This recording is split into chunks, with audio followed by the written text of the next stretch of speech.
Fala, povo de Deus, preparado para mais um estudo? Vamos estudar a palavra de Deus, né? Mas antes de nós estudarmos a palavra de Deus, vamos fazer uma breve oração.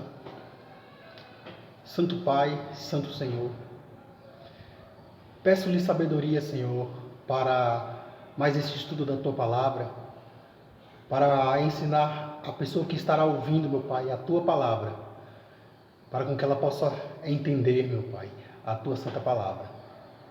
Eu te agradeço por tudo, em nome de nosso Senhor e Salvador Jesus Cristo. Amém. Vamos lá? O tema é o segredo para ser feliz para sempre. O segredo para ser feliz para sempre. Vamos começar a leitura, né? Diz assim: talvez para muitos a expressão salvação não seja algo muito comum. Por exemplo, você pode pensar: eu preciso ser salvo do quê? Quando olhamos ao redor, podemos encontrar a resposta: injustiças, violência, crimes, doenças, sofrimento e tristeza. Como podemos sobreviver a tudo isto? Quem poderá nos salvar deste mundo tão mau, com seus feitos tão arrasadores? Há alguém que pode nos salvar? Sim. E essa pessoa que pode nos salvar, o nome dela é Jesus. Jesus Cristo. A Bíblia, a carta de amor de Deus para nós, afirma que em seu grande amor, Deus providenciou um plano para que fôssemos libertos das terríveis consequências do mal no mundo em que vivemos. Deus tem um plano. E esse plano, ele já foi executado.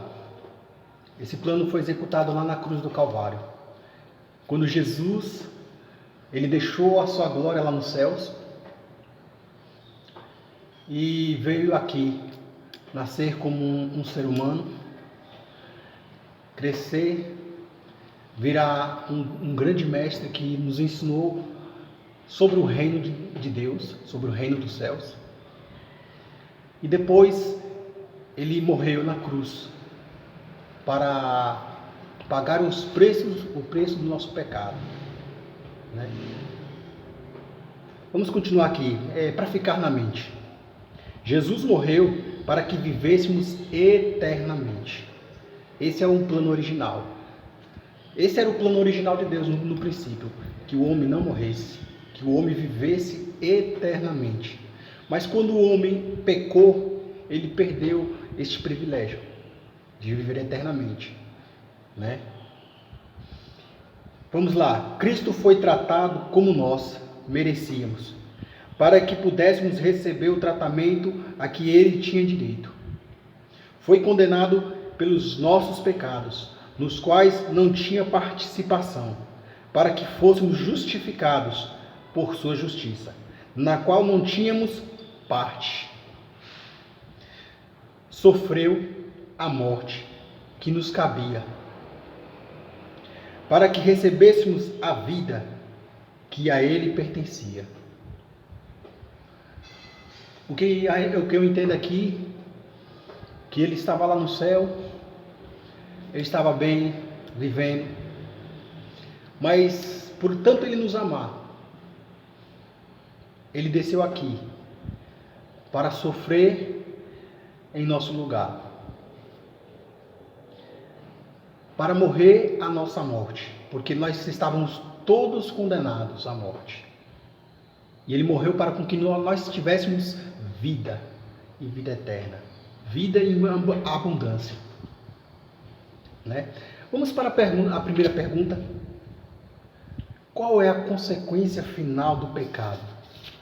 Qual é a consequência final do pecado? Vamos abrir lá no livro de Romanos capítulo 5. Romanos capítulo 5.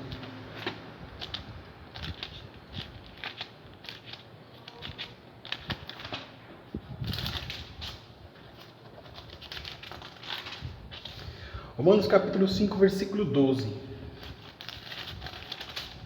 Diz assim: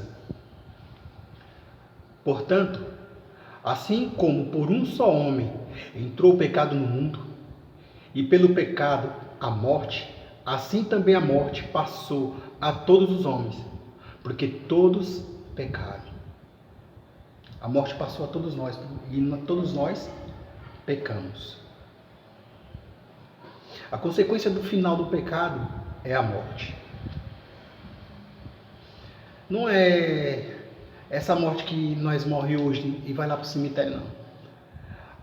A morte vai ser aquela morte lá no final dos tempos, quando Jesus voltar, para entrar em juízo com toda a humanidade.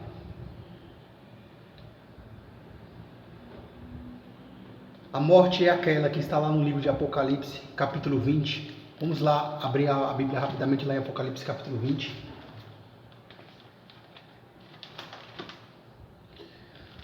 Que diz assim, Apocalipse capítulo 20, versículo 14 e versículo 15. Então, a morte e o inferno foram lançados para dentro do lago de fogo. Esta é a segunda morte, o lago de fogo. A palavra de Deus diz que haverá duas ressurreições: a ressurreição da vida e a ressurreição da condenação. Ou em outras traduções, a ressurreição do juízo. Aquele que faz parte da primeira ressurreição, ele é bem-aventurado, que nem diz a palavra de Deus, né? Bem-aventurado aquele, né? Vamos ver se eu acho aqui o versículo da palavra de Deus que fala sobre este verso. Capítulo 20, versículo 6 diz assim: bem-aventurado e santo é aquele que tem parte na primeira ressurreição. Sobre esses, a segunda morte não tem autoridade. Pelo contrário, serão sacerdotes de Deus e reinarão com Cristo durante os 1000 anos. Haverá um período de 1000 anos. Vai ter a primeira ressurreição, que é a ressurreição dos justos, e eles subirão aos céus e reinarão com Cristo durante 1000 anos. Né? E ele diz: bem-aventurado e santo é aquele que tem parte na primeira ressurreição. Sobre esses, a segunda morte não tem autoridade. A segunda morte, ela vai ocasionar quando Jesus Cristo vier descendo com a cidade santa. E os santos vão estar lá dentro da cidade santa. Então ele vai ressuscitar os ímpios, aqueles que não aceitaram a palavra de Deus, aqueles que rejeitaram a palavra de Deus. Eles vão ressuscitar e serão julgados, cada um segundo as suas obras. Vamos para a próxima pergunta. O que Deus fez para salvar o homem? O que Deus fez para salvar o homem? Vamos abrir lá a Bíblia lá no livro de João 3,16, que é um verso muito conhecido também. João capítulo 3, versículo 16.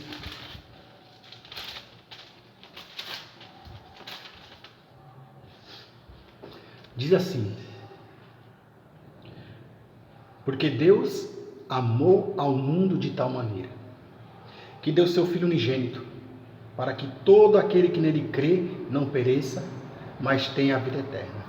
Quando ele fala de mundo, ele está falando de cada ser humano. Eu poderia colocar assim: porque Deus amou a José de tal maneira, que deu seu Filho unigênito, para que, se José crê, não pereça, mas tenha a vida eterna.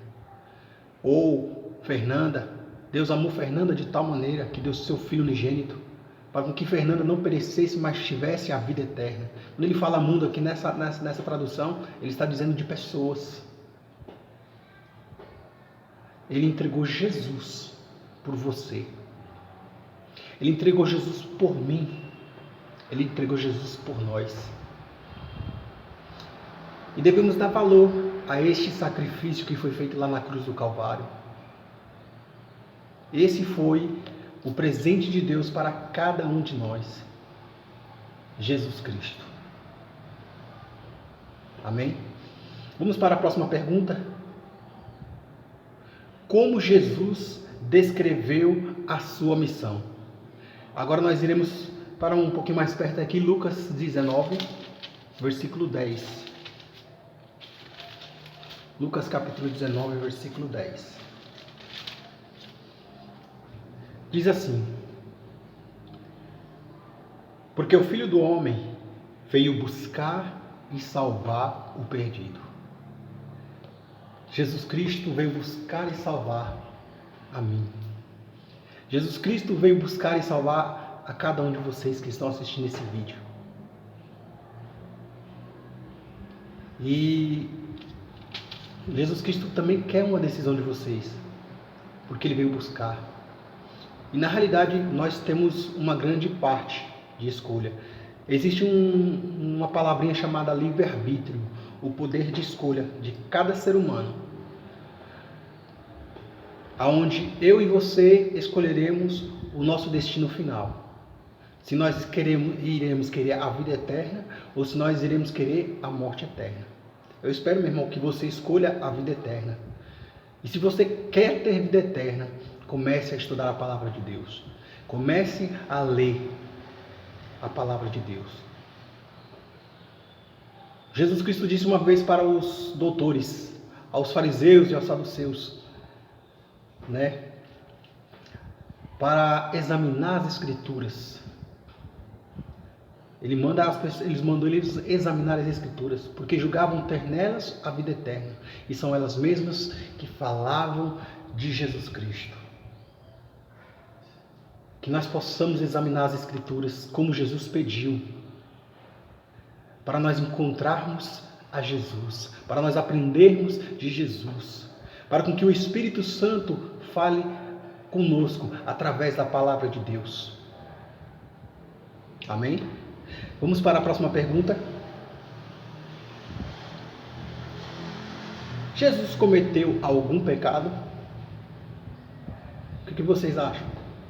Tem pessoas aí que dizem, eu conversei uma vez com um homem que ele disse que Jesus Cristo, antes dele começar o ministério dele, ele tinha cometido pecados. Mas vamos ver quem é que está certo, se é ele ou se é a palavra de Deus. A palavra de Deus lá no livro de Hebreus, vamos lá para o livro de Hebreus, capítulo 4, versículo 15, diz assim: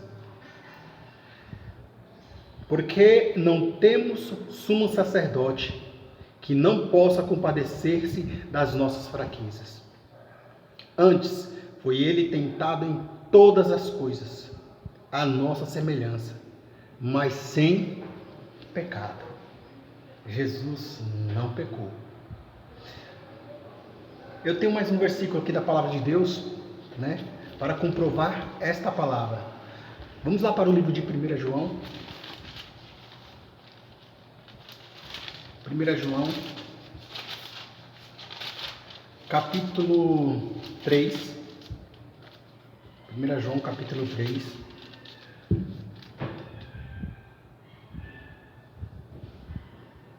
Versículo 4. No versículo 4 a 5. Todo aquele que pratica o pecado também transgride a lei, porque o pecado é a transgressão da lei. Sabeis também que ele se manifestou para tirar os pecados, e nele não existe pecado.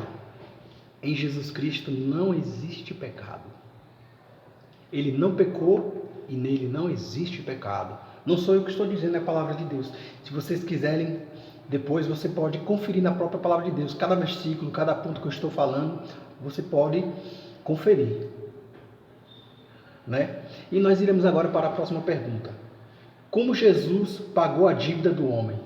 Como Jesus pagou a dívida do homem? Vamos lá para o livro de Isaías 53, versículo 5.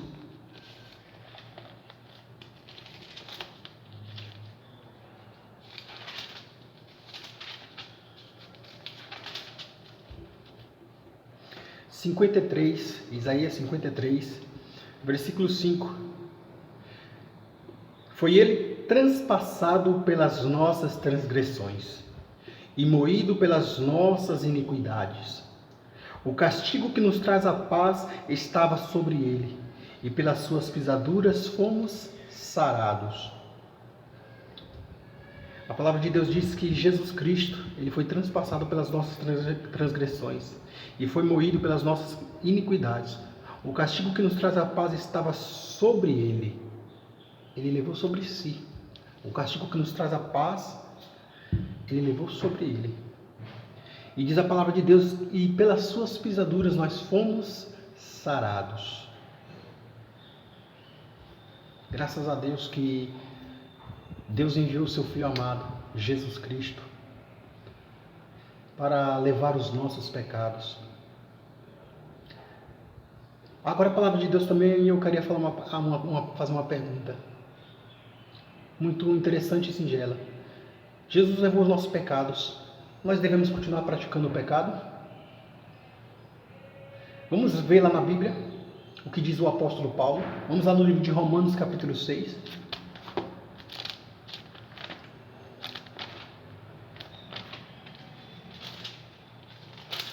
Romanos, capítulo 6, versículo 1 a 2.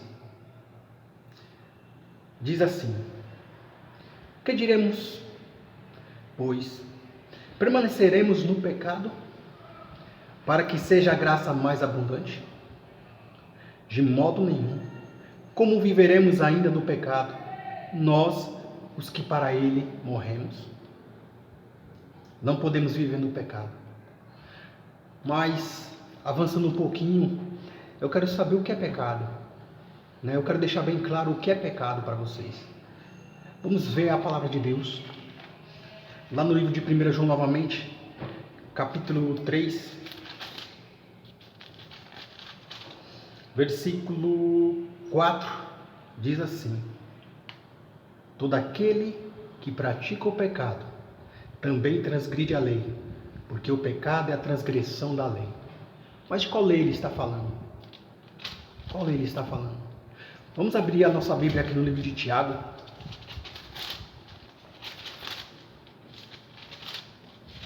Tiago, capítulo 2.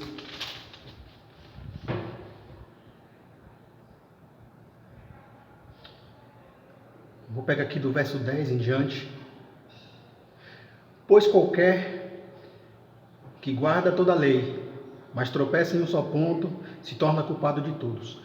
Porquanto aquele que disse, não adulterarás, também ordenou, não matarás. Ora, se não adulteras, porém matas, vens a ser transgressor da lei.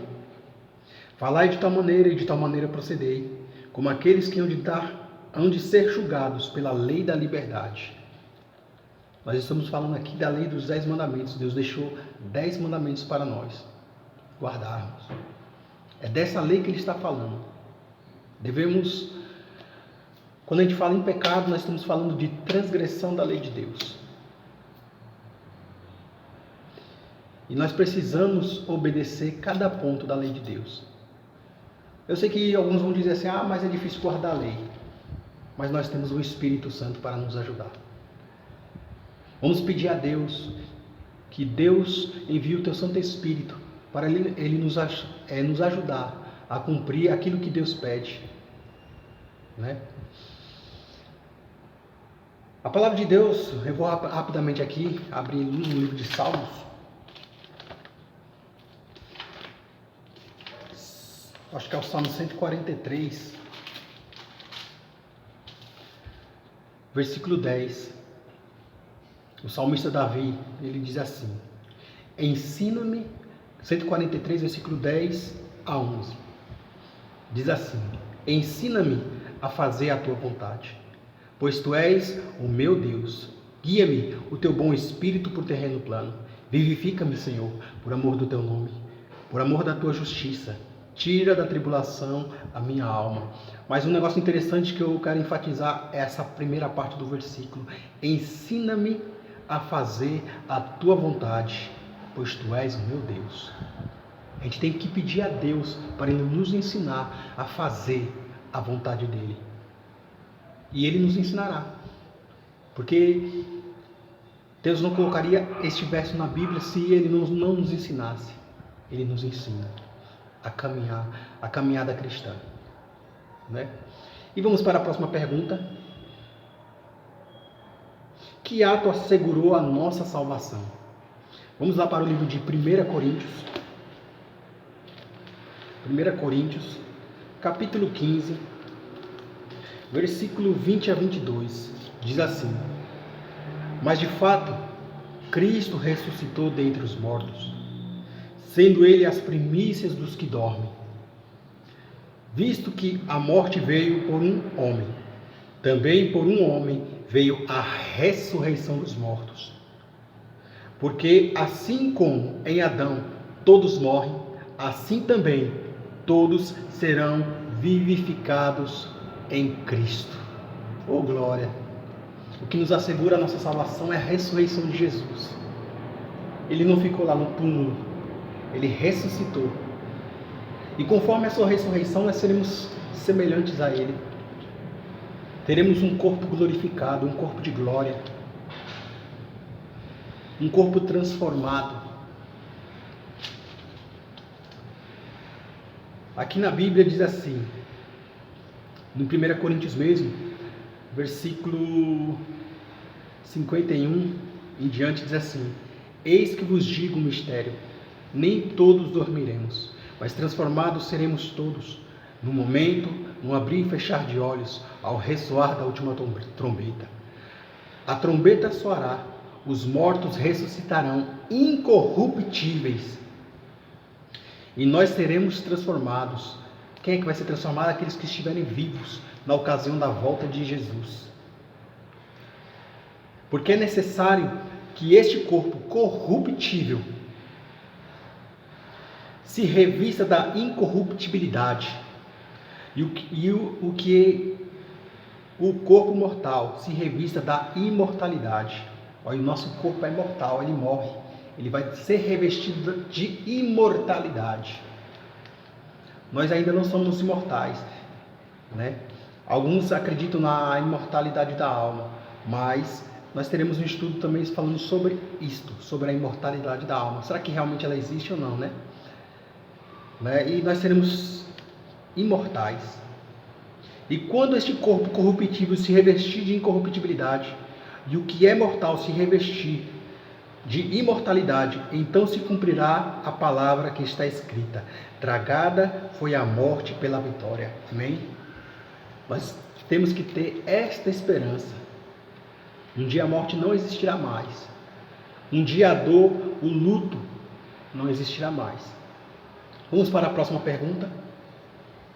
O que devo fazer para ser salvo? O que devemos fazer para ser salvo? Vamos para o livro de Marcos, capítulo 16. Marcos, capítulo 16.